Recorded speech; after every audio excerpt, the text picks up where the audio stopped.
Bonsoir ou rebonsoir.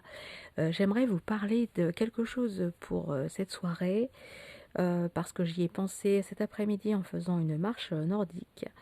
Effectivement, il y avait un petit groupe d'enfants avec des adultes qui faisaient une sortie verte, une sortie nature, appelez ça comme vous voulez, où je pense qu'ils faisaient un pique-nique, un goûter, en même temps qu'ils avaient des livres, ils avaient des crayons, enfin une classe nature, où je pense qu'ils faisaient classe dehors, mais pas seulement. Je pense que c'était une classe très libre, alors dispensée, je pense, avec des parents ou des vrais profs, ou en tout cas dispensée par des parents en fait qui ont le droit de faire cours à leurs enfants.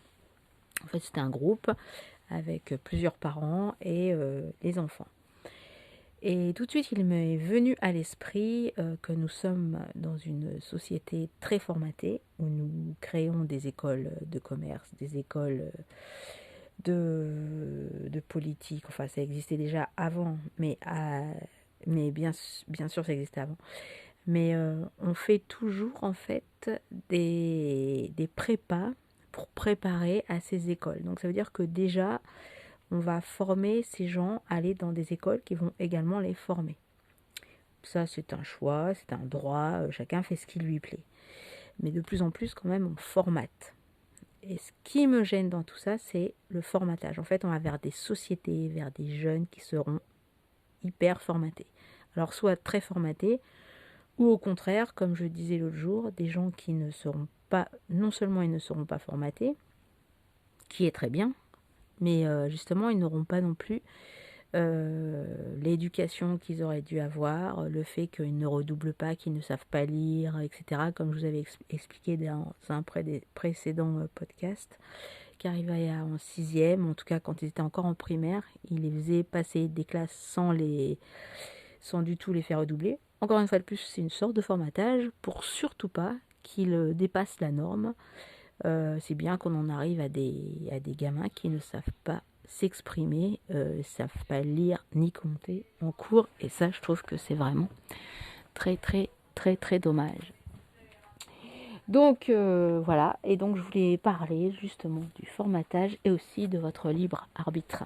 Une société, c'est bien quand justement vous avez le droit de penser et de faire autrement que les autres.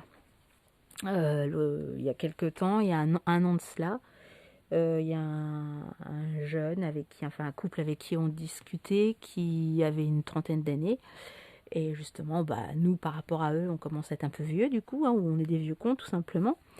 Mais, mais en fait, on lui disait que c'était quand même très formaté maintenant, que ce soit même des études pour les kinés, pour les docteurs, etc. On garde toujours à peu près la même norme, le même moule. C'est beaucoup moins aérien, beaucoup moins on va dire, rêveur, ça fait moins rêver qu'à une certaine époque. Et donc on lui demandait si le formatage, justement, ça ne gênait pas. Enfin, en tout cas, nous, quelque part, ça nous gêne un peu. Et donc il nous a répondu que lui, au contraire, il trouvait que c'était très bien. Parce que oui, ils ont en fait des normes. Des normes. Il faut avoir une norme. Il faut que ce soit carré ici, jaune ici, vert là-bas. Il faut des normes. Il faut formater, formater. Et moi, d'une certaine façon, je trouve ça horrible. Comme je vous disais la dernière fois, bien sûr qu'il faut des règles. En fait, c'est un peu la suite de ce que je vous avais fait la dernière fois comme podcast. Il faut des règles, il faut des bases dans une société, je suis bien d'accord, mais formater tout le monde exactement de la même façon, je trouve que c'est la mort d'une société, tout simplement. Il n'y a plus de rire, il n'y a plus de joie, il n'y a plus d'aventure, il n'y a plus de fou choses qui font. Alors, mais vous allez me dire, mais bien sûr que si, regarde, il y a plein de choses, il y a plein de choses qui se créent, il y a plein de nouvelles choses qu'on n'avait pas avant, mais ça, je suis entièrement d'accord.